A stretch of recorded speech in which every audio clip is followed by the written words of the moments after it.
Wherever I am on this ground, there is a straight line that pulls me down to its core. I lie in the strength of its balance.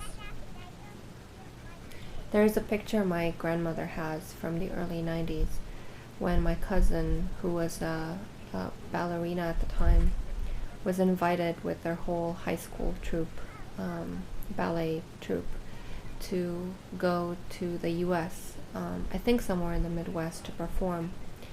And they were hosted by American families that also showed them around while they were hosting them. It was supposed to be a really nice experience, and I think it was. But I remember this photo that she sent us at the time, where she was playing in this park with this family with this big golden retriever, and they all seemed really happy. I've been wondering about that story ever since.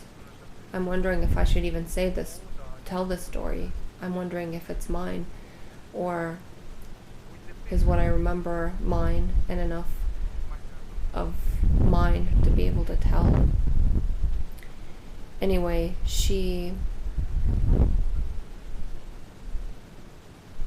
must have really impressed them, because if I remember correctly, at some point they offered to adopt her.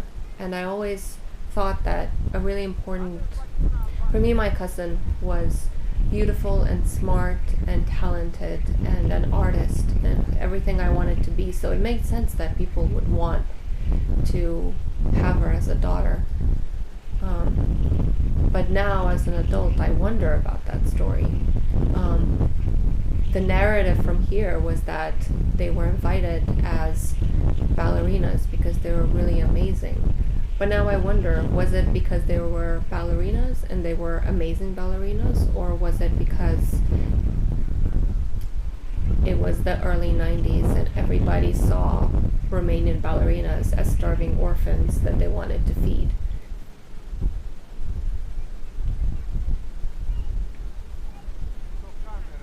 Does immigration have to be a form of salvation?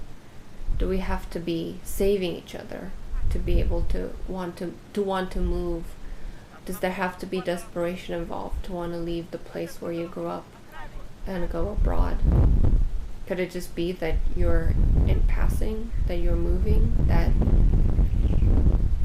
as much as everybody else is? Do you have to make a case for yourself to move,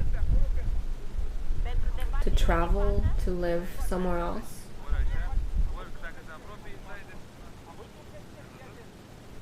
How much do we belong to each other, and what belongs to us, and what are the memories and the places that belong to us, and how different are places from memories? Do you hold immigrants so that you know who you are, so that you can feel good about yourself, so that you feel like you're important and you contribute?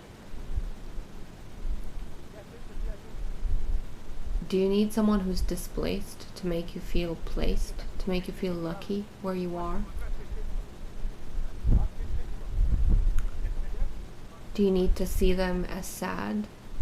Do you need to see them as orphaned in order to accept them next to you, around you, walking with you?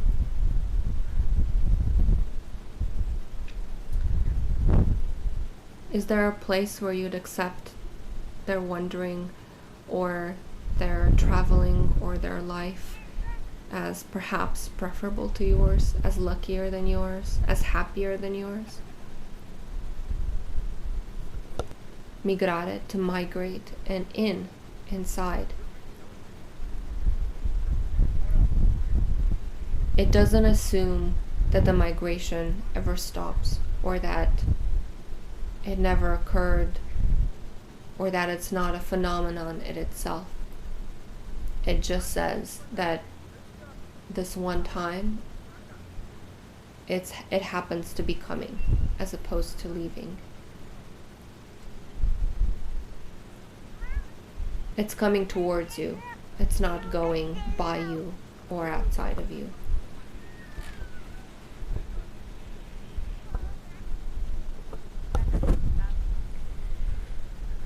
To naturalize or to neutralize transformation, returned fluid time is unlined, like a memory of the future in someone else's past. Succumbing memory, microbacterium, moist, clean scar, touch, invisible, unforeseen, remember, retouch, forget touch, willing, a dispersed being, unceasing, a community. Community is activity, the club of the unintegrated.